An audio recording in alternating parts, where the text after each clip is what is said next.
Good afternoon. My name is Hugh Sung. I am the assistant of the oral history program here at the Battleship New Jersey Museum Memorial, which is docked here in Camden, New Jersey. And today is Thursday, October the 4th of 2018.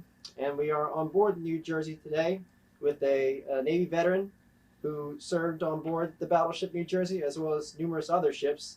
And he also served in the Army as well as the Air National Guard. Mr. William Nesbitt, you are from Spokane, Washington, correct? Yes, sir. Okay. Well, Mr. Nesbitt, welcome back to the Battleship New Jersey. This is your first time back on this ship? Yes. Okay. How's it feel to be back? Amazing. Awesome. Okay. I loved it. Yeah. Well, welcome back on board the ship. It's good to have you here. And so let's start this interview by asking, what is your current age? 68. Okay. And when did you enlist in the Navy? 10 June 1968. Okay. Ooh, that's weird. 68. Sorry. You remember how old you were when you joined the Navy? 18. Okay. And so why don't you talk about the process of joining the Navy from your inspiration and even the recruiter? Anything you remember from? Oh, yeah. I was, of course, I was just in the process of graduating from high school, and I thought I was quite a clever kid.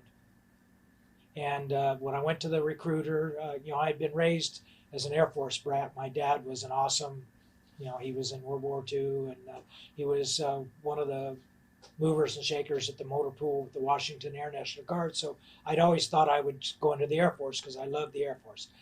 And for some reason, I got to the recruiting office, and the Navy guy said, he'd heard that I thought I was kind of clever, and he said, you would probably make a good role for yourself in the nuclear power Navy.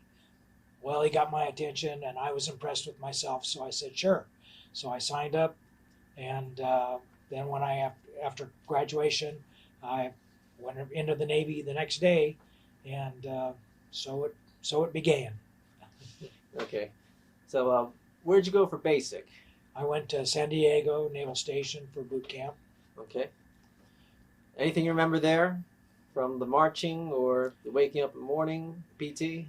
It was just, of course, we'd heard the horror stories, everybody did. And then once you start out, they're talking about crossing the bridge, that when you get to the halfway part to where you're becoming a real sailor.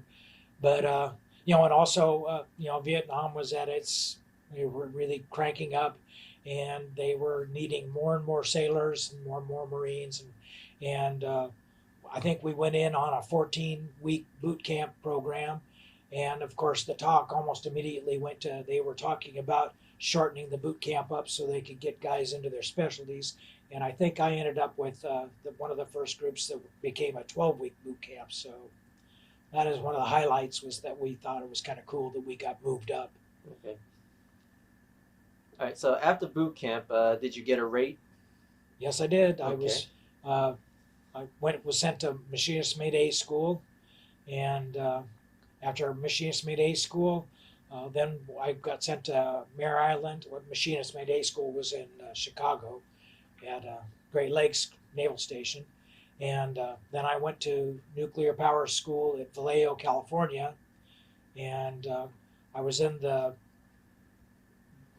they put you in different pipelines. And so I was in one of the pipelines for what we thought were fast attack subs, which everybody was excited about. And then they started having problems with a real high failure rate in the class, and so they needed to move our class to start accelerating our class, and we also were redesignated as we were boomers. Okay. And then we started hearing the horror stories about life as a boomer sailor, and so the majority of my class, I think they overexcelled us, and so we ended up being accelerated basically out of the program because we just were not able to keep up with the pace, and it was really brutal. Admiral Rickover was just an amazing driving force for the nuclear force, and so I was finished a couple of weeks early from the nuclear power program, and I ended up getting sent to the USS Constellation aircraft carrier as a nuclear machinist mate, or a non-nuclear machinist mate. I'm sorry, and so I began my career as just a non-nuclear. Okay. For the historical record, why don't you describe the term boomer so people can understand? Boomer. Those were the missile submarines. Okay. And they were the ones, the fast attack subs were the torpedo submarines. They were more like a World War II type submarine that had attack ordnance on them. And they operated as pretty much a typical submarine, although they could disappear forever. But the boomers, the reason they were terrifying to a lot of people, myself included, was that they were known that part of their mission was that they would go out when they deployed, they would sink out of sight and they would drop off the grid literally for weeks and maybe months at a time. And then they would pop back up and they would get their message traffic and then they would disappear again. So it was the boomer Navy was a much more brutal Navy than, and all submarine forces are hard. That's hard duty. But the boomer Navy took a real special kind of a guy to be able to handle that stress. So I wasn't one of them. Okay. All right. Now, during this time, it's 1968, 1969, the Vietnam War was really at its height, and so was public sentiment for that conflict. Anything you remember from the public as you were joining or as you were in the Navy? No, and on the circles, being raised a Air Force brat basically with my dad, we were around military people. So whenever I came home to Spokane, Spokane was a fairly, military community because of Fairchild Air Force Base, and they had a huge Air National Guard base. And so they weren't nearly, like when you would get off a plane in San Francisco or someplace, quite often you get quite the cold shoulder. And, I was never personally attacked, but, I'd heard of sailors. And unfortunately, most of the time when we traveled in dress uniforms. So you were a pretty easy mark. So they could see you when you get off the airplane. And, we usually had high and tight hair. And, we were not very good invisible targets. So. Oh, yes. So, but my experiences personally, I never really had to go through some of the really awful stuff that a lot of guys did, and especially the Army forces. They really got mistreated. It's kind of choking me up because it was not right. Yes, I hear that. Do you remember watching any of the riots on television or reading about them? Oh, absolutely. Kent State, and they were just endless riots, and and we were treated pretty nice wherever we went overseas. They, of course, a lot of it was that we brought a lot of money to where Subic Bay, the Philippines, and Japan, but in the United States, no, it was a pretty, some places like Spokane. Sometimes if they knew you were back on leave or whatever, you couldn't spend $1 at a bar. You could walk in and whatever you wanted, any beer or anything you wanted, guys would cover for you. So it was either a feast or famine. You either had friends or they were foes of that. So most people didn't sit on the fence. It was definitely militant. Okay.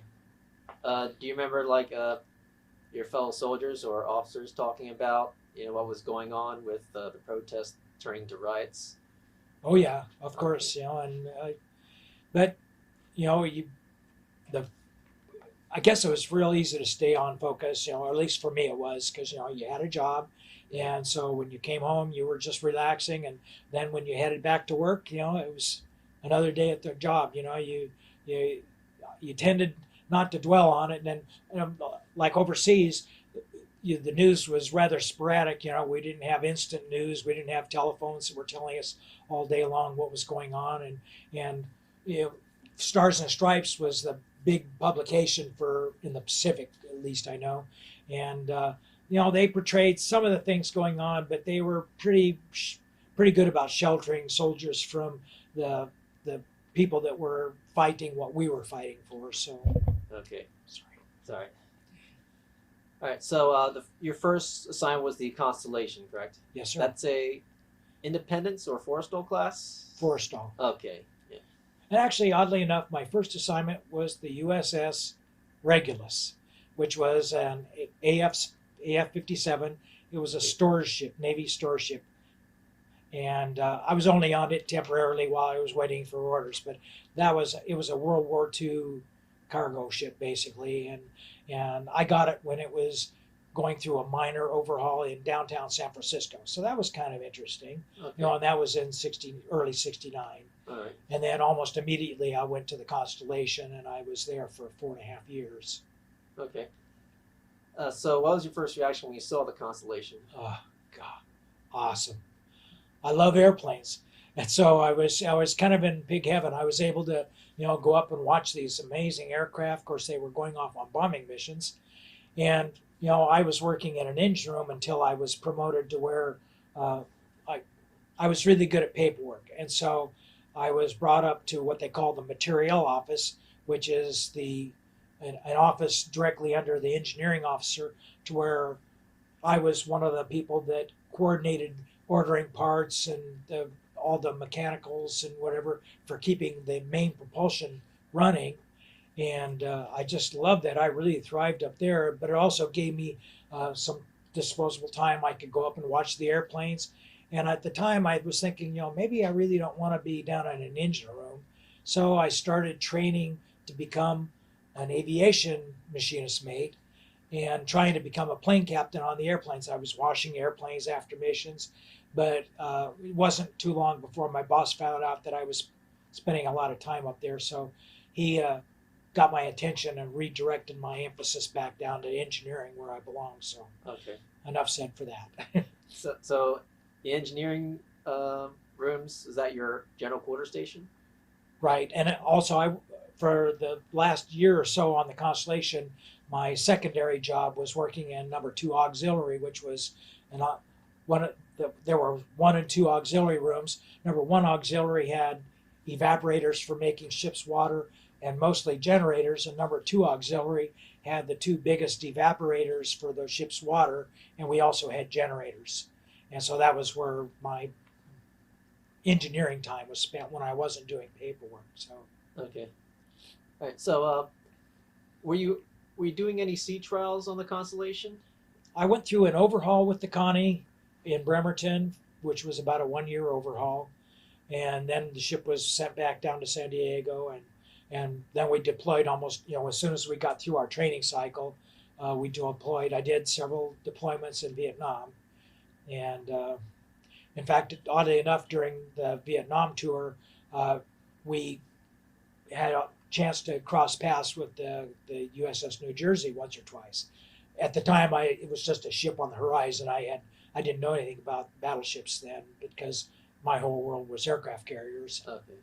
So you passed by the New Jersey a few times. Passed by, we knew she was over there, but it was just kind of 2 ships passing in the dark, literally. Okay. So anything you remember from your deployment in Vietnam from the Constellation? Just the huge number of airstrikes, and it was a hard-working ship, and we would go back to basically Yokosuka or Sasebo, Japan for maintenance, or primarily we would go to Subic Bay, Philippines for maintenance. Subic Bay was real inexpensive labor, but it was incredibly good work, and it was a really huge base for R&R for the sailors. So while the ship was getting a really good tune-up for, we'd be offline for 2-3 weeks maybe, and so we would get the mechanical work done, but also they had an island in the middle of the bay that was called Grandee Island, and it was where the ships would take steaks and beer out there, and it would be free steaks and free beers, and you just barbecue them on the beach, and they were snorkeling. It was just a true paradise, but it was also a way to keep the sailors kind of to themselves, so they didn't get out and get rowdy out in town. So Okay. that was a beautiful memory. So All right. So which port was this again? that was Subic Bay, Subic Bay, Philippines. Okay. Was that your favorite port? Well, it was where we'd spent most of our time. So yeah, I would guess it was. And also being, I was being in the materiel office primarily. I spent a lot of time doing liaison work to where I was chasing parts at the shops, and I had one of the engineering trucks, and we would go over and we would make daily runs to all the shops and either drop off equipment to have it repaired, or we would pick things up and bring them back to the ship. And so I love being an intermediary and working with all the shops there. They were just phenomenal guys, really wonderful people. The shops in the Philippines, right? Yes, yes. Okay. So you'd actually buy parts right from. Well, we wouldn't buy the parts, but we would, I would have requisitions, and those would come from the supply depot. But they had huge repair shops with lathes, and they could make almost anything that you needed. So, and they could fix anything. So, no matter whether it was a force draft blower for a boiler or a lube pump for the main engine, they could do it. They were awesome. All right. So, how was interaction with the Philippine people? Wonderful. Uh-huh. They were very loving, and the guys in the shops were just the coolest guys. Very funny, comical, but very businesslike. Okay. And the town was made over to be like Subic City was the kind of the Liberty Port, where of course all the tattoo parlors, but also as the Vietnam War ran on, there were Pizza Huts, McDonald's. I mean, it was Little America, I guess you could say. It was really nice, beautiful place. Right. And a lot of people spoke English, right? Oh, absolutely, yes. Yeah. Sometimes better English than the sailors did, Yeah, sometimes I hear about that. Yeah, absolutely. All right. So back on missions in Vietnam. So most of the action was basically launching and recovering aircraft, right? Absolutely, yes. Okay. Do you remember any of them coming back damaged? Oh, absolutely. There were quite a few that had, I don't know if you'd say machine gun damage, although I'm sure a lot of those guys were in low and slow, and so they did come back. But they would just the wings would be shredded where there would be a small hole on the entry side, and the metal would be just shredded on the outlet port. Usually the top of the wings took the brunt of the damage, but there'd be holes all through them, and that was kind of a novelty. We'd see they'd park the planes that were damaged off to the side until they could get to doing them, because that would take more repair, and the damage, the demand for aircraft was so high that they needed every airplane they could keep online flying. So they would patch up anything mechanical, they would get reworked overnight. And they had the huge shop, the elevator or the hangar bay of the ship was almost the same size as the flight deck, and it was just a huge repair shop where they would do engine maintenance and overhauls. They would repair the radars on there. There's nothing they couldn't do on board that wouldn't keep an airplane alive. It was amazing. Oh yeah. Did you talk to any of the aviators? Oh yeah. Okay. Well, they would, quite often they'd be hanging out in the ready rooms, and so they would be focusing on what It's not like they would be doing a lot of stuff to be distracted, because quite often they were either just coming out of debriefs from a mission, or they were getting ready to spool up to head back out on a mission. But whenever you catch them in the passageway, or if you'd see them up topside, they would love to talk to you, and if they would answer, if you ask questions about their missions, they'd regale you with their stories about how harrowing it was, and they didn't have an easy ride. It might have been cool to us, but that was brutal. They were fighting a hand-to-hand war just as bad as the troops on the ground were. But any of their stories stand out for you? No, of course, a lot of them, a lot of them knew John McCain, and I never knew John McCain, but he was on one of our sister ships, and but the pilots all knew each other, and of course, McCain was just one of many pilots that went down, and quite a few of them were lost, and there was more than a few of them. A lot of us sailors ended up with the POW MIA bands for guys that were in the squadron that we were hoping to come back, and quite a few of them did. But I don't have a lot of personal stories about and I think it's for them to share their stories. All right. Now, you never saw the shores of Vietnam from the ship, did you? I spent some what they call temporary assigned duty, TAD, being in the materiel office on the aircraft carrier. Occasionally, not very often, but occasionally I would get heloed in or sent by COD into Da Nang, and that was where one of the bigger parts processing centers was. And as usually it was if there was a part that we were really desperate for, that we needed to cut the chaff and make sure it got expedited, I would either escort the part into Da Nang to make sure it got sent off, or I would be at Da Nang to give it kind of a personal escort to bring it, make sure it got brought back safely. So, not a lot. And Da Nang was not a real friendly place. It was, I lived in the TAD barracks there, and some of the horror stories about the stuff that happened in the barracks, and that was just the stuff to, I wasn't in combat there. I was just temporary hired help, and but there was, it was not a friendly place. That there was no place in country that was a good place to be. All right. So you had some barracks life, right? Yes, I did. Yeah. Sea rations. Well, sea rations on the ship, but at the barracks they had regular mess halls, so so I never had to put up with the MREs or the stuff that the troops did. We actually ate food, and so I never had to go through that. Did any soldiers or Marines come on board for R&R or rest and relief? On board the ship? Yes. No. We didn't. We weren't set up for until when the last tour that I was over there, when they were doing the evacuation from Vietnam, and and this was before they stopped the war, but when the last tour I had there were boat people that were trying to escape Vietnam that we ended up taking aboard occasionally, and we had a few rooms or areas that we were able to house them until we could transfer them to ships that were better suited to passengers. And so. Okay. Now, do you remember talks about the Paris peace talks coming?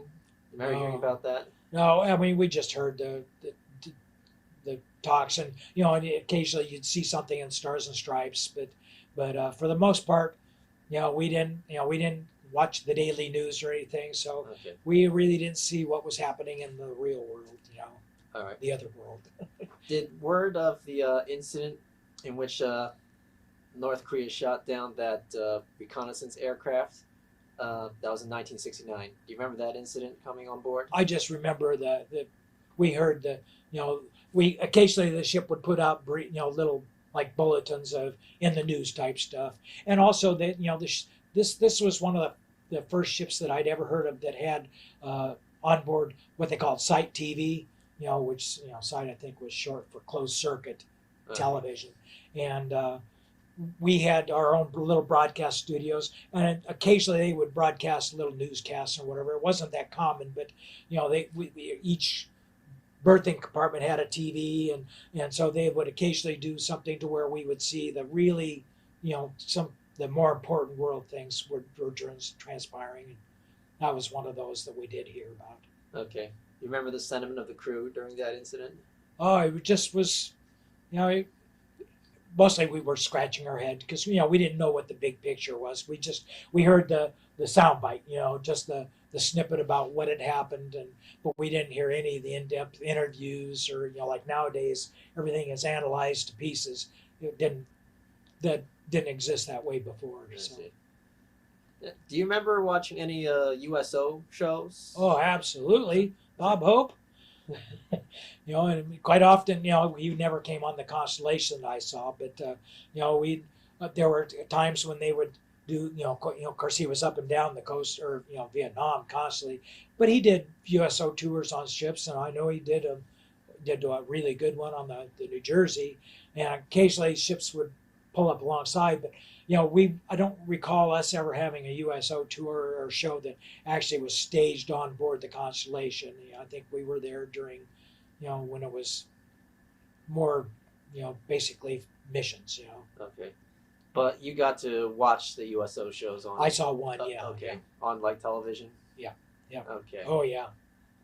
Love it. Did you get to see the one that was shot in New Jersey? No.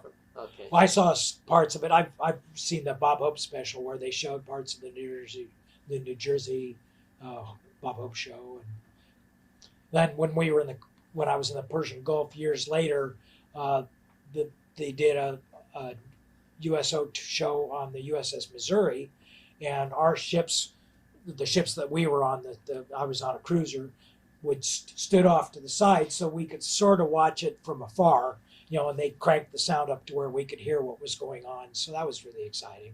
Okay. But that was in the Persian Gulf. Right. Now, you were only on the Constellation during your tours in Vietnam, right? Right. Okay. Yes.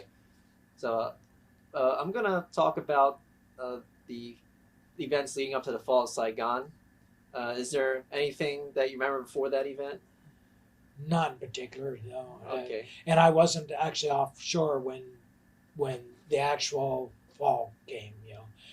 I left. I was off the Constellation in 1972, and then I went back into the Navy in 1975, and so it just happened to be that was the gap when the collapse of Vietnam, and so.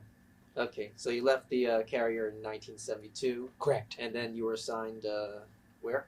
Well, then I was a civilian, but during the 3 years that I was out, I did 2 years in the Army Reserve in Spokane, Washington. Okay. I was a heavy equipment operator, and I did 1 year, what they called a try-1 with the Air National Guard, because I just wanted so desperately to work with my dad in the Air Guard, and I was what they called a hydraulics mechanic. I worked on the hydraulic systems for F-101 Voodoo aircraft and C-54.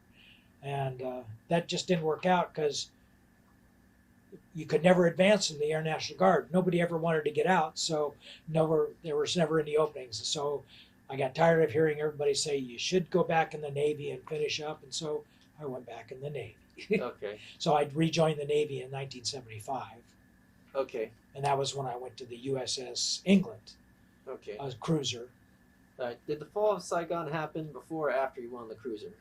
Yeah, that was done before when I went to the cruiser, she was going through an overhaul in Bremerton, and so I spent the first 8 months or almost a year on my cruiser tour with her in Bremerton.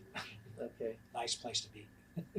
When the fall of Saigon happened, how did the service members around you feel? I think they were just amazed that everything came apart so badly, and truly, as much as I think if you talk to the troops that were on the ground, they would say because they saw the tempo shifting so dramatically, and what friends I had a friend that was a helicopter pilot at the end, and he said that it was almost palpable, the difference in the tempo, because it seemed like the United States, boy, I'm getting into the political cods here, but it seemed like they were never really behind winning the war. It was almost just perpetuating the war, because if we'd thrown the effort into it, the thought was we could have done what we went there for, but we didn't, and so we were compelled out of the country, and and there's so many of the poor Vietnamese people that were that lost their lives because they had supported or consorted with the Americans, or that they had not been friendly to the ARVN or whatever. That it was a pretty brutal time. Oh yeah, certainly. Yeah. So after that, you were assigned to the England, right? That's a cruiser. Yeah. Yes, Okay. I was on the England for about 3.5, 4 years. All right. So what was your rate there? I went back in as an MM2, and I made first class fairly quickly. All right. A petty officer, first class. Yeah, Okay. First class machinist mate. Okay.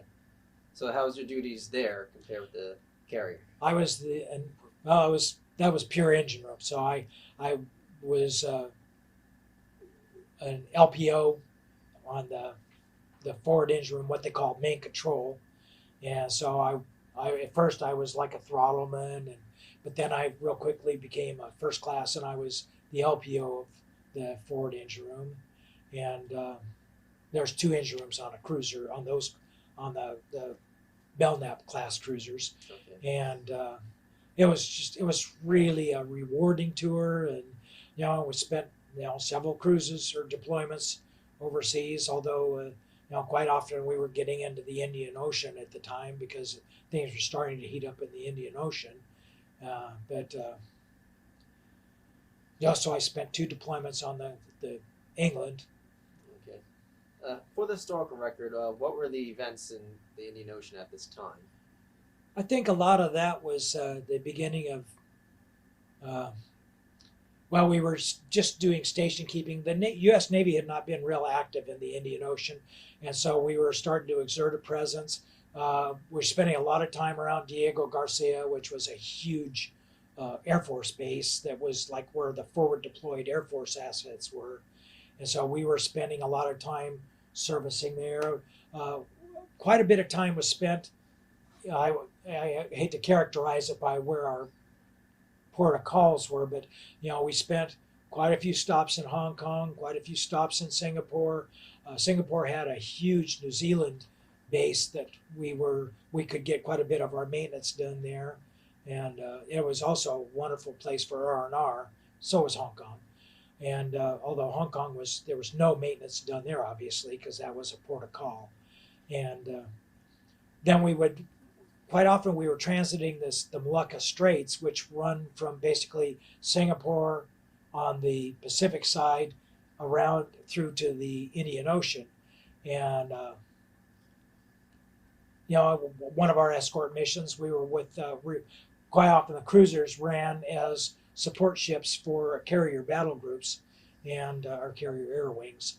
And we would usually be one of the lifeguard ships that would chase the carrier, but we also, because we had a pretty good air suite, we were able to help with the air traffic control for air traffic for on and off of the carrier. So it was really a rewarding mission. But the Malacca Straits, as I recall, that was where the aircraft carrier, the Ranger, had a collision that we ended up having to run circles around them to keep people, ships away until it was able to go to I think they ended up going to the Philippines or Japan for repair. Okay. But, and quite often we were playing ship tag with the Soviet ships at the time. They were, you'd be doing an underway replenishment where the ships were transferring fuel and whatever. And quite often some of the Soviet ships would intentionally try to hazard your because when you're doing an unwrap, you're trying to stay true to a course, because two ships are within several, 100 feet of each other or so. And so, they don't vary their course quite often. And if there's a Soviet ship in the area, occasionally they would wander in front of you to cause you to either have to break away and stop the replenishment, or you would try to maneuver around them in formation, which is generally not done, I don't think. I think that would be the preferred not option. Oh yeah, so dangerous war games with them. Yeah, there were just occasional war games with the Soviets, and did they? And you'd see Soviet bombers would do flybys constantly, on a regular basis, to where they would come down low and slow. They wouldn't be harassing us, but they would, they would be taking photographs of the ship formations, and so that was kind of fun. It was because they were close enough to where you could easily identify the bombers, so the B-1 Badgers, or I don't know what the Badgers were. The Bears. Yeah, TU something. TU, yeah, okay. Yeah, absolutely. Did any of them try to establish communication with you, or vice versa? That would have been at levels way above me. I mean, I don't know if they waved to us or as far as that kind of communication, but as far as anything that would have been discernible, that would have been purely at the level of the flag or the captain or the people, the signalmen that had the big eyes, that they could actually see inside the airplanes, I suppose. Okay. All right. Anything else you remember from the England? No, a lot. We had quite a few, crossing, because we were in the Indian Ocean. We crossed the equator quite often, which was, a crossing of the line ceremony, and which is notoriously famous.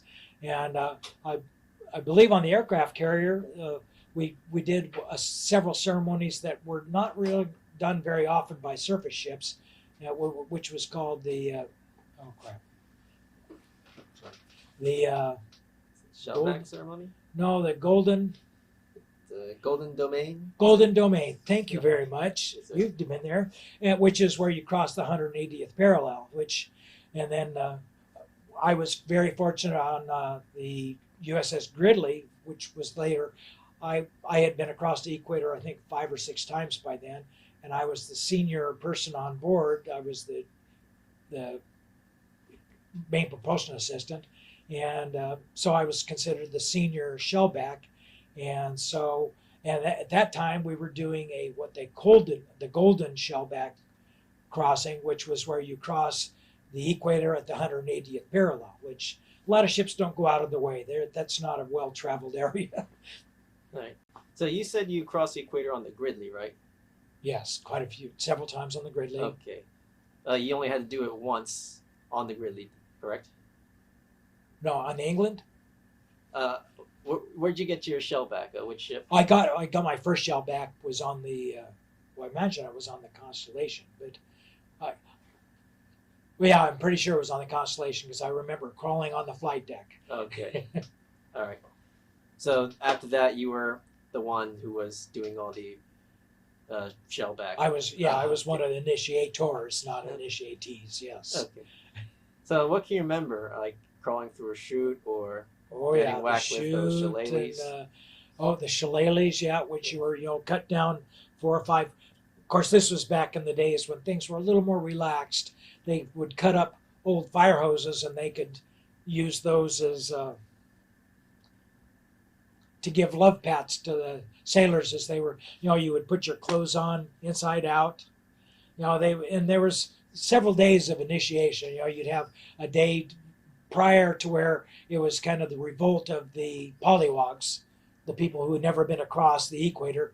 They would revolt, and then of course the day of the crossing would be the day of the initiation, and then they would hunt down all of the pollywogs, and there was usually it would take 6-8 hours of pretty constant initiation between where you would start. Quite often you would start at the bow of the ship, and you'd work your way to the fantail of the ship, and there would be all sorts of barricades to climb over. There would be garbage chutes to crawl through that would be full of days-old garbage that would not very user-friendly. Depending on which ship you were on, some of the chutes would be 10 feet long. Some of them would be 50 or 60 feet long, and it'd be, it depends on how intensely they wanted to. And also, quite often, depending on what the ship's schedule was, they might not have a full day to dedicate to it. Maybe it would be a detour to where they would allow an initiation ceremony that might take 3-4 hours, enough to where the guys could say they had been initiated. And some ships would make an all-day event out of it, if they had, and quite often it was a stand-down day or where the ship was not really committed to anything. And of course, at the end of the ceremony, the last time I was the senior shellback, I was King Neptune, which was kind of the focal point. You were the person who, at the end of the initiation, they would bring the pollywogs who were almost shellbacks. They would bring them to you, and you would rule on. They would plead your case. You would have someone that would say, "Well, what do you have to say in favor of this pollywog?" And I quite, once in a while, if they said that this guy was being resistant or had not earned his new status, you might send him to the bow of the ship and he'd start all over again. But that was the King Neptune made those rulings, and so there was probably a few guys that I was allowed to get re-initiated, but it was really an amazing, and it was a fun ceremony. It was really exciting to be part of, and some guys really lived for it. Some guys, grudgingly did it, and but some of them that was just what they did because it was the day, but it was fun. So in your first time, you went to King Neptune yourself, right? Oh yeah, Okay. yeah. Oh, absolutely. I went through, and then you went through the dip tank, and that was when you were finally cleansed, and it was usually a gun tub that was full of water, and they would have you dive in, and because by then you were covered with trash, and some guys had regurgitated a few times, so you were ready for a little swim to get cleaned up a little bit. Or some ships at the end they would have fire hoses, and they would cleanse you with a fire hose, which would be an interesting. They wouldn't be tuned up full blast, but you get the idea. And then you became King Neptune. You decide their fates. King Neptune was always the senior shellback. So whoever, they would go through the records and they would find who had done it the first and how the longest to go, and that was who King Neptune was. So it's quite an honor. I loved it. So anything else you remember from the England or the shellback initiation? No, no, I think we pretty well touched base on that. Okay. All right. So, what was the next ship you were assigned to? Let's see, the England. Well, I probably went to shore duty. I think, yeah, I was on shore duty because England was 70, 75 to. So I went to shore duty at SEMA San Diego, which was ship intermediate maintenance activity. And it was basically a huge Navy run machine shop where we did maintenance on ships that came in for servicing. And I didn't go into one of the shops because, once again, I was kind of a paperhead. I was sent to scheduling and to one of the type desks where the different type ships, they had fast frigates, they had cruisers, we had a whole bunch of different types of amphibious ships. So we had various type desks that would screen the work packages that were being submitted. And I was at one of the type desks that for the surface ships, fast frigates. And almost immediately when I got to SEMA, I had started hearing rumors that they were contemplating, Congress was thinking about reactivating a battleship. And I wanted so desperately, and this was in 76 or so, so it was several years before the ship ever got brought back out. And so I put a huge sign with a picture of the ship over my desk. I had my regular type desk sign that, so the guys, when they came into the office, they would know what type desk to go to. And next to my regular type desk sign, I had this huge picture of the battleship, and I had made my own placard up that said Battleship type desk.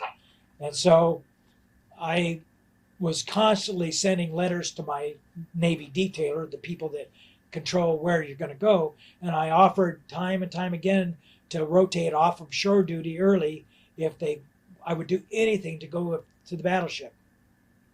Well, I was very, very lucky that, after about 2 years of bugging my detailer, he said, you're not going to believe this, but I have got an opening for an MM1. And by then I was a first class machinist mate. And he says, I've got an opening for an MM1. We're starting to staff the battleship. Are you interested? And I said, I'm packed. So, I terminated my shore duty early, and I was the very first, being San Diego, and the ship was coming into Long Beach, California, which was only about 100 miles north of San Diego. I took orders immediately, and I was the very first machinist mate to show up, and there was only about 5 people that showed up for the New Jersey in the first month or so, and they didn't have a command set up. So it was just, they had a prospective command office set up, and they had us check in, and they said, just go wander around the ship and orient yourself, and try to learn as much as you can about it. Just self-teach, basically. So that's what I did starting in early 1981. Okay. So you saw the ship in Long Beach, correct? Yep. Okay. Oh, yeah. And it was still being reconfigured? Well, it was just bare bones. It was all rust, and it had just been towed down from Bremerton. Okay. It had been stored in mothballs in Bremerton ever since the Vietnam War. And so it had been in storage for, I think, 25 years or so. And it had running rust everywhere. They had kept it up as well as they do mothballed ships, but, and especially after being towed down the coast. And then it was just sitting pierside, just a naked kind of rust bucket. And so it was definitely ready for the love. Okay. So what was your first reaction when you saw the battleship? God, I loved it. I'd made the right choice. Oh. But before that, you only saw the ship pass by. Now you got to see it up close, right? Well, I had seen it, previously in Vietnam, and then when I had been restoring on the England, it had been in the mothball fleet up in Bremerton, so I'd seen glimpses at it. But there were carriers, and there was all sorts of other ships in Bremerton, and so this was the first time I'd ever seen it pierside all by itself, and it was just amazing. Okay. So you roamed around the ship before they started working on it, right? Yep. Okay. Anything you remember from roaming around the ship? Oh, yeah. Yep. The lockers still had clothes in them, so sailors that had, some sailors, I imagine they'd been discharged off the ship when it was, when they decommissioned it, and there was ship's patches laying everywhere from guys that had them for their uniforms. They didn't need them anymore, so there were ship's patches, hats, uniforms, all sorts of stuff. We were told we could just go any place we wanted, so we went up on the bridge, and one of the things that was the most memorable that was during these 8, 10, 15-hour days of just wandering around the ship, I was up in combat comm, and there was a huge wooden board that looked like a game board, and it was about the 4 foot by 4 foot, I would guess. I mean, I don't recall, and I called for a few friends, and we were trying to figure out what it was. It had a lot of wooden gears on it, and we had no idea what it was, and it turned out a few months later they were looking for it. And what it was the original mechanical plotter for the big guns. And apparently this was the very last one they knew of, or at least that's the story we got. And it had disappeared someplace, either a shipyard worker or a sailor or somebody. And I would think they just took it because it was cool, but maybe it, somebody thought it was scrap and threw it away. I don't know. But it was so amazing to have my hands on something that was, I had no idea what it was, and it was apparently such a work of art that they had all they were able to target the ship weaponry off of this thing. And so that was, and also that there was a suite a room on the very back of the main deck of the ship that we were told they called it the Halsey Suite, and it was apparently one of the rooms that had been used, or maybe it was just used for storage, but it had when we opened the door, because it was unlocked, it had the set of china for Admiral Halsey. It had the silver service for Admiral Halsey. It had a bunch of his personal equipment, and so it was just amazing. And that all apparently, from what I understand, disappeared. But once again, it was something that I would have treasured forever if I'd ever known that it was something that was going to disappear. But it was just amazing to be part of it. Oh wow! Yeah. Did you get to watch the ship get refurbished? Like watch the new radar or missiles get installed? Oh yeah. I was and as soon as they started actually manning up the ship, I was made one of the top LPOs, leading petty officers, for number 4 engine room, which is the furthest aft engine room, although it's number 3 shaft. And as part of the refit, I was overseeing, the sailors that were retrofitting our engine room, but also very early on, they were desperately trying to find someone to try to steer the ship's valve label program, because all the hand valves on the ship needed to be labeled, because none of them had what they considered the proper labels. So I was made as kind of the liaison for all the engine rooms and whatever. So I coordinated although there was a petty officer in each engine room, and actually throughout departments throughout the ship, to where we were making up the valve identification plates that went on each of the hand wheels, and there are thousands of those on this ship. So some of them they went in the middle between on the top of the valve, and some of them they just bolted them to the side. So that was something I was really excited about. But one of the most memorable things was, as we were pulling the lagging, which is the insulation panels that had been installed when the ship was built for World War II, when they installed those panels, as we pulled the panels off, the back of hundreds of them had been signed and had messages from the yard workers who had built this ship. And so on some of them it said, "Get them Japs for us," and some of them had a little bit more, some of them had cartoons. And so we tried to keep as many of those intact as possible, and I didn't know what to do with them. So I finally found out that there was a ship's public affairs officer, and he said, "I don't know what to do with them, just bring them to me in bags." And so we took hundreds of those, probably 20 or 30 bags of them. As we would pull equipment apart, we'd find more of them, and so we'd take them to the public affairs officer, and I honestly don't know whatever became of them. Once again, I'm guessing for the most part they couldn't store them, and I would hope at least they would had a photo historical of someplace in the file of some of those, because they were, and also they had where they had, where they had been glued to, they had written on the bulkhead of the ship, and so there was this record of the workers that were fighting the war as best they could by building this boat, and God, it was a huge honor to be part of pulling that apart, and quite often one of the sailors would pull one off, and we'd tear up thinking of what the atmosphere was like when they were rebuilding the ship from scratch. It was just amazing. Oh, wow. And so after this, you were there during the ship's recommissioning, were you? I was an MM1 SW, Surface Warfare Specialist, but I was an MM1 through the rehab of the ship, and I was in the group of, I think there was 26 of us that made chief during the recommission year. Okay.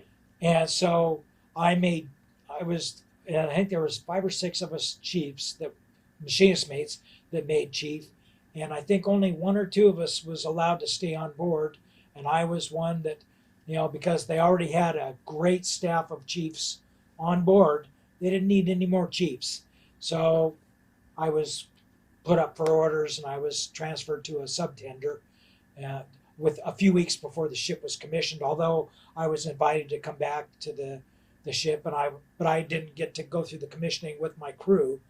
I watched it from the audience. Okay. So you still watched the Oh, ceremony, absolutely. right? Okay. I was there when President Reagan brought her back to life, so it was beautiful.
All right. Anything you remember from the ceremony?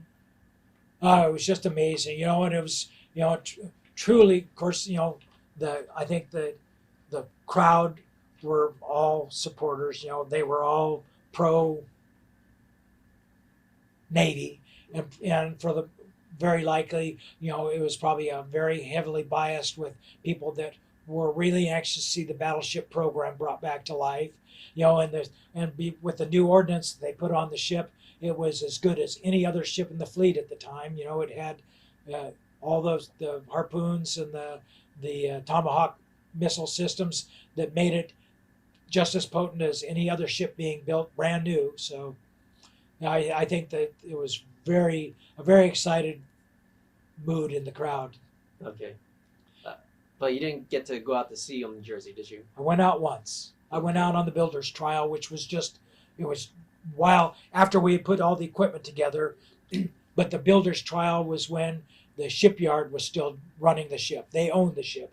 The ship had not been transferred to the Navy. So those of us in the crew came aboard, and we operated the equipment. We ran everything with the yard we called them yard birds, but with the shipyard repair personnel, but they still had full run of the ship. We were just learning how it runs and sharing the operation with them, but they owned the ship still, and we ended up, we were very lightly fueled.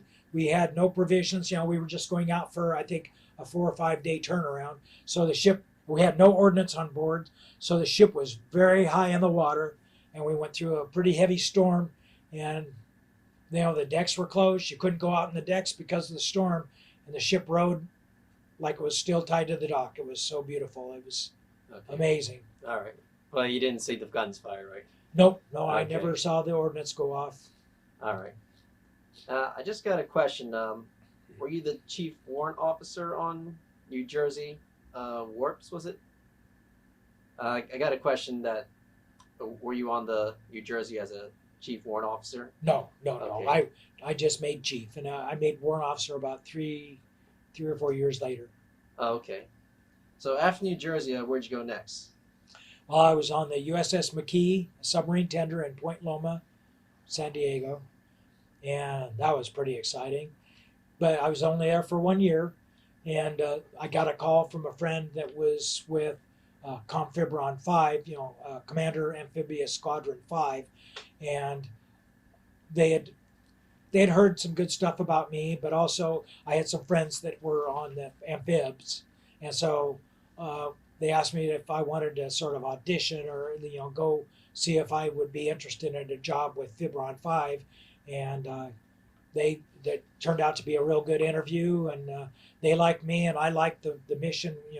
With an amphibious squadron, you're at the time I was in the N4 shop, and that was the shop that ran the material for all the engineering operations and usually we had between 5 or 10 or 11 ships in our squadron, and so we would have LSTs, LPDs, LSDs, LHAs when they first came out. We had a variety of amphibious ships, and so we made up what they called an amphibious ready group, and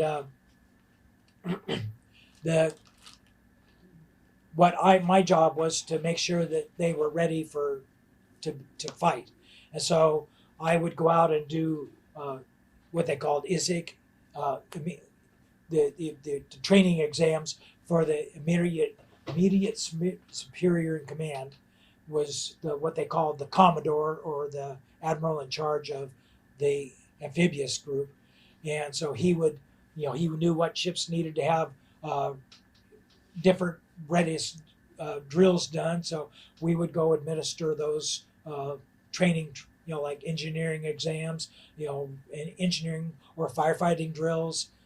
So we would pop around to different ships and do those kind of exercises for the amphibious group. And I did that for about 3 years, and that was where I got commissioned off of that job. Okay. Then you became a chief warrant Chief warrant officer, yes, sir. Okay. All right. So after that, where'd you go next? USS Gridley. Okay. So how's that like? Awesome. And the Gridley was CG-21, and the England that I had been on for 4 years earlier in my career was CG-22. They were sister ships, so I knew them very well.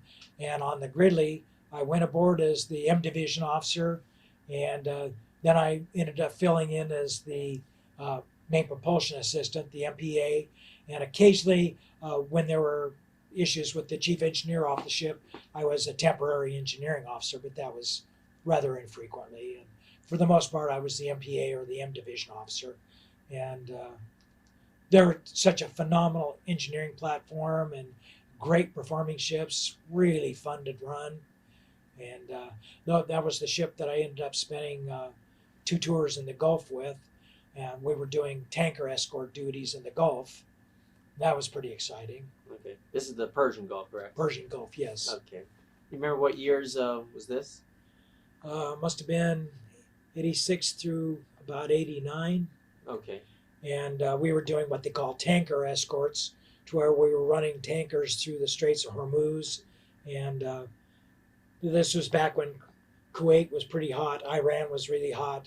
And so we were escorting tankers dry up into the Gulf, and then we were running loaded tankers and super tankers out of the Gulf. And so the problem with the steamships in the Gulf is hot water, basically. Oh, yeah. And also the Gulf is almost just crammed full of sea snakes and jellyfish.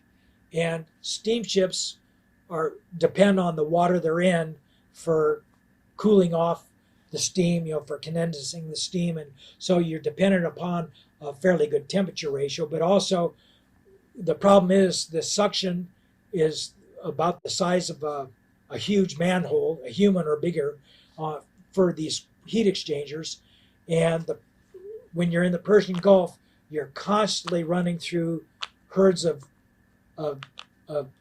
jellyfish that block up those heat exchangers. So then you have to shut down the heat exchanger, open it up, and pump it out, go in and manually clean out all of the jellyfish, blow out the tubes, and then bring it back online as soon as you can. And so steamships are very handicapped by some of their operations, although we kept pace with all the what they call the suck and blows, the jet engine ships that were up there that aren't nearly as dependent on the water to be able to steam. So we held ourselves up. Okay. So during this time, of course, there was the Iran-Iraq War. Yep. And there were mines there. Oh boy, yeah. Do you remember that conflict?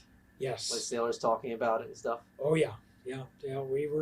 We had special lookouts for mines, and there were most of the mines in the Gulf at the time were dumb mines. They were mines that some of them they believed were left over from World War II or were part of inventories from World War II to where they were contact mines, and although they were more sophisticated, there were magnetic and electronic mines also, but we had known minefields that we had to steam around, but there was occasional times.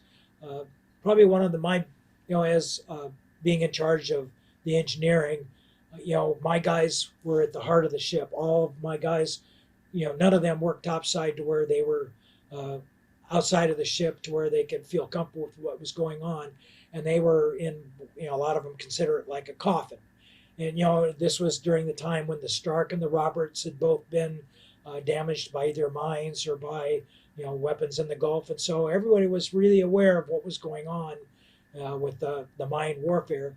And we believe one day at least one time we were transiting very slowly, and it was believed that we could hear the contact of a mine tapping, hit the side of the ship at one or two times. We never did see it. Nothing came of it. But that was several of my sailors heard the story of that was why we were going so slow, and that was what the sound was they had heard.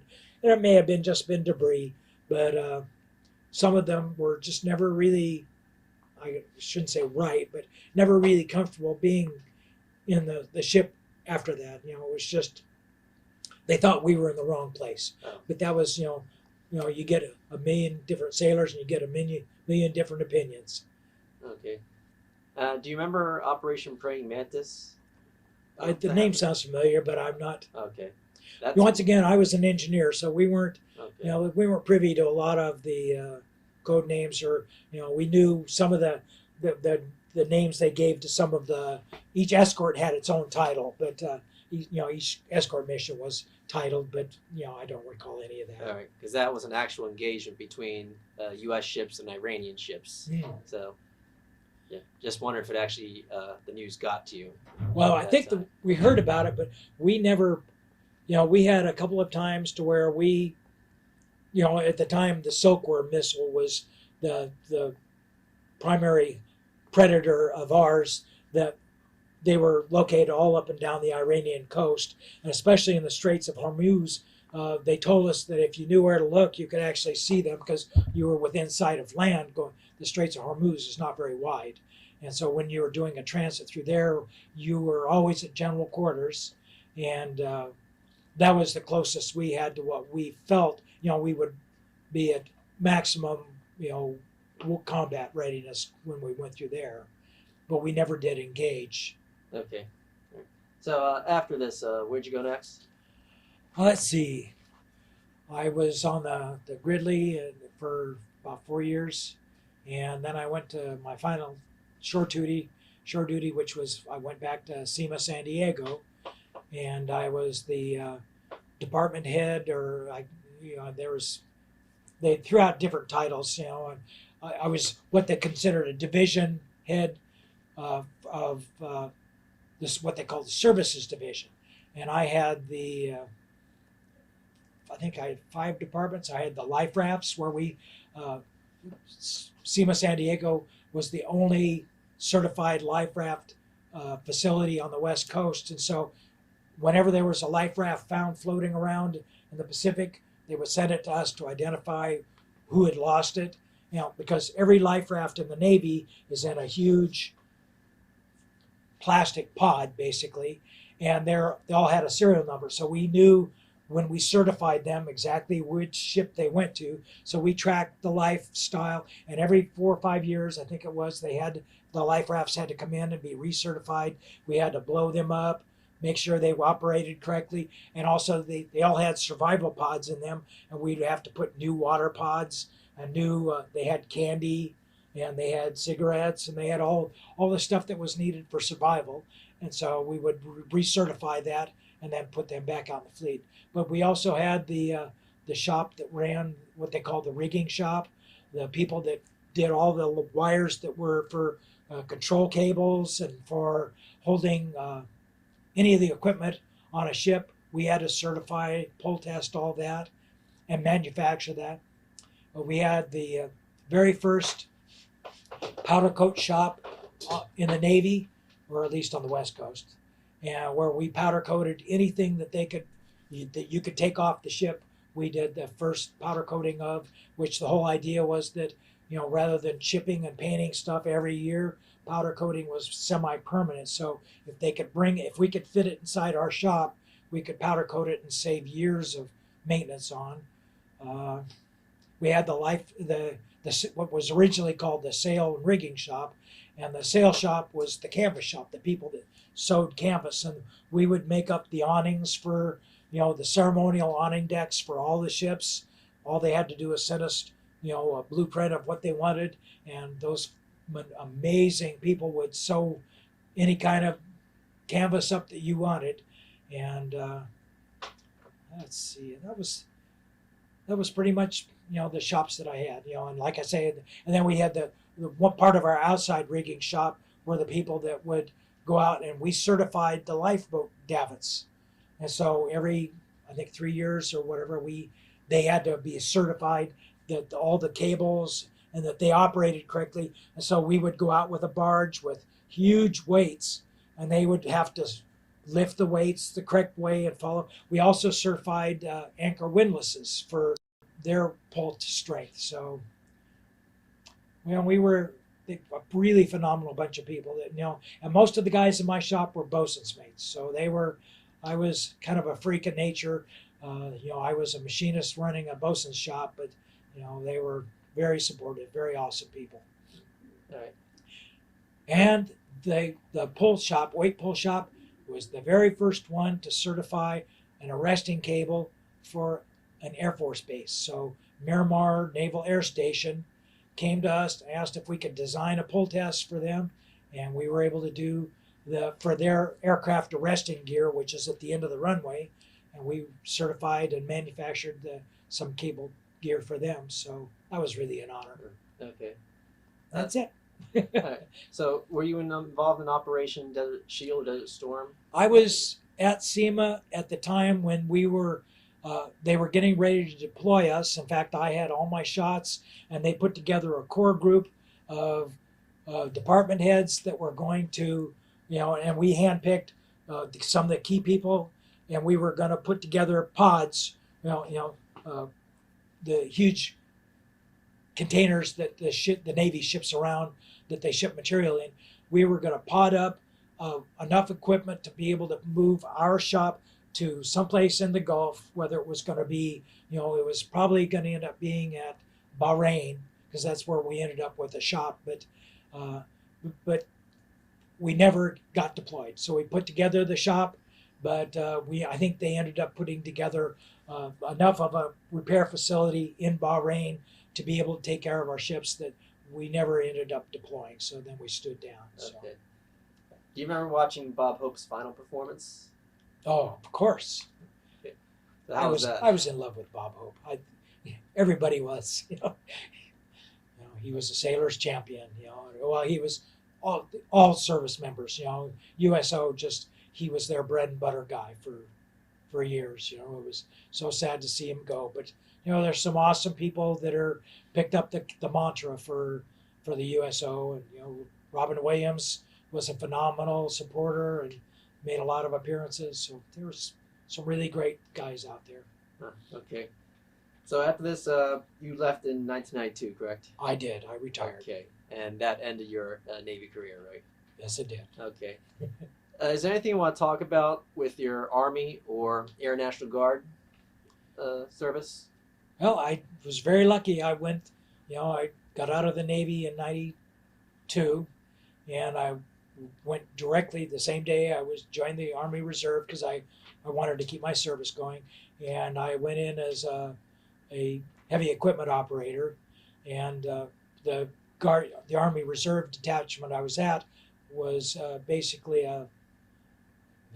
it's escaping me what the name of our detachment was, but they were a paving organization. So we had pavers, and we could go in and we could do service roads, we could do runway repairs, but I never actually deployed with them. I just did my summer tours and weekend work with them, and it was great. I loved operating the heavy equipment with them, and great bunch of guys. I went from Spec 4 to Spec 5, which was E4 to E5, and then when I went to the Army at the Air National Guard, they didn't recognize Spec 5, so I went into there as an E4 sergeant, staff sergeant, and or base sergeant, and I was a hydraulics specialist for the Air National Guard, which was awesome. I loved that.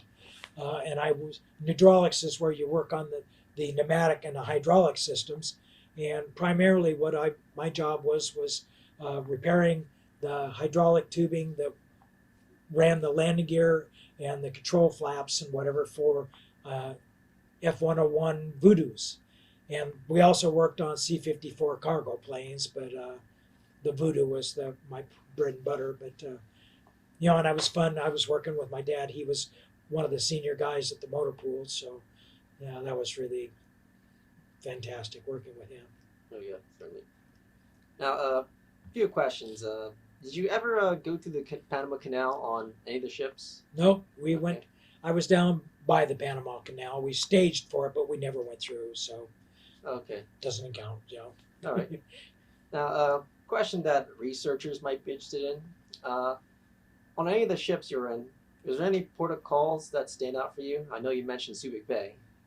Subic Bay was awesome for maintenance and protocol, but of course I spent a lot of time going through when you're on Westpacs, Western Pacific deployments, during Vietnam, a lot of the times you spent you went into Sasebo and Yokosuka, Japan. They were the Japanese are just amazing shipwrights, so they did some really amazing stuff, and beautiful. It's a beautiful country to do R&R in.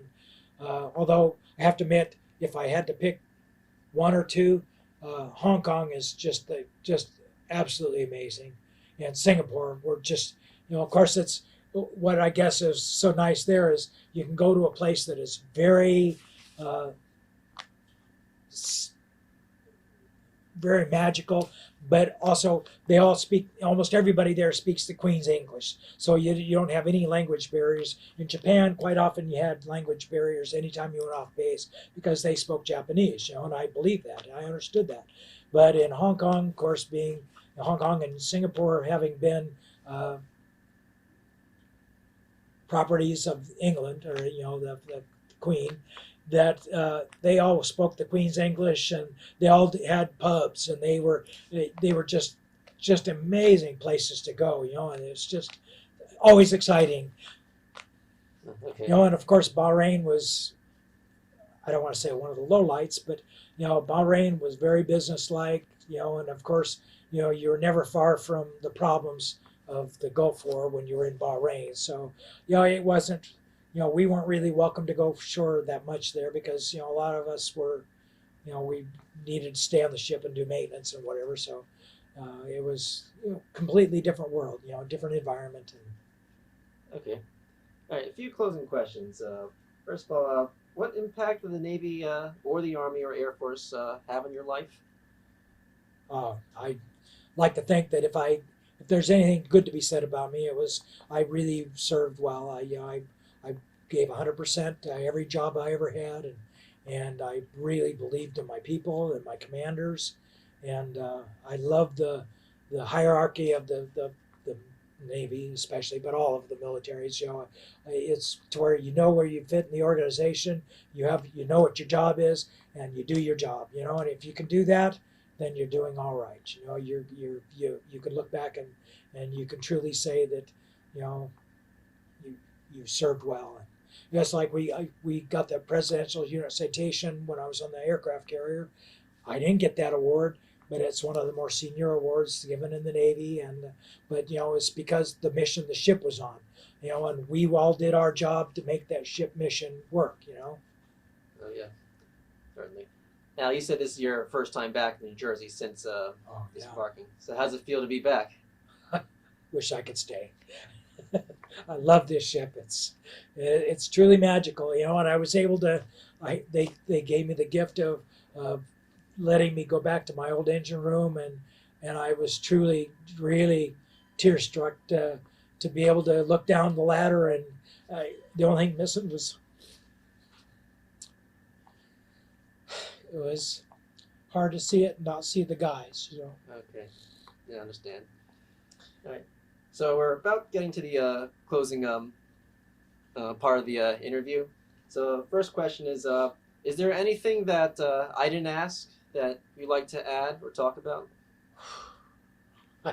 I can't imagine. You asked questions I would have never thought to ask. So, no, other than, if I could just, I'm eternally grateful to the wonderful crew that recommissioned this ship. They were awesome. All right. And I think about them constantly. And I have the plaque that they sent me from the commissioning is on my wall today. So, I'm still so touched by the bond that we had. I took the guys out for pizza every Friday. Okay, some of your former crew members? Yeah. Yeah, certainly. All right, the final question is more for legacy. So, as you're probably well aware, these interviews will be sent to institutions where they'll be stored and made available for researchers such as reporters, journalists, students, teachers, anybody who may be interested in watching or listening to these interviews to learn more about military history. Is there anything you'd like to say, to leave a message to whoever may be watching or listening to this in the future? The only thing I can say is just please keep these ships alive. The USS Olympia is rotting away.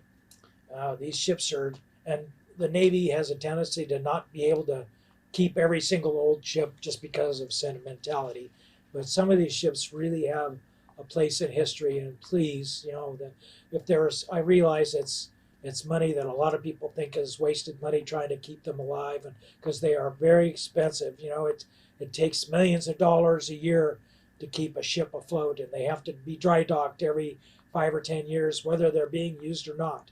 It's just, but to keep it really saddened me to hear that the USS Constellation, one of the Navy's top aircraft carriers, is being cut up right now as we speak. I think very few. In fact, I don't know if any of the Forrestal class carriers are being kept because there's cities can't afford to keep these things around. So, I belabored the point, but find a way. Find a way. Yeah, certainly, sir. All right. Well, I guess this concludes our interview. So Whew. Mr. Nesbitt, well, thank you for your service and taking the time to join us today. And this closes our interview. So once again, my name is Hugh Sung, assistant with the Oral History Program of the Battleship New Jersey in Camden, New Jersey. And today is Thursday, October 4th of 2018. And our interview guest is William Nesbitt of Spokane, Washington. This recording and any transcripts, abstracts, or indexes made from the recordings will be stored in the Oral History Department of the Battleship New Jersey, the Library of Congress Veterans History Project, and New Jersey State Library System. And all recordings will be made available to writers, researchers, teachers, and historians. And this is Hugh Sung. I'm signing off. Can I make one last comment? Oh, yes. Yes, sir. I really can't thank my wife, Julie, enough for making me come here to spend the money to come across country to see this ship. So thank you so much, Julie. Absolutely, sir. All right, thank you. Thank you.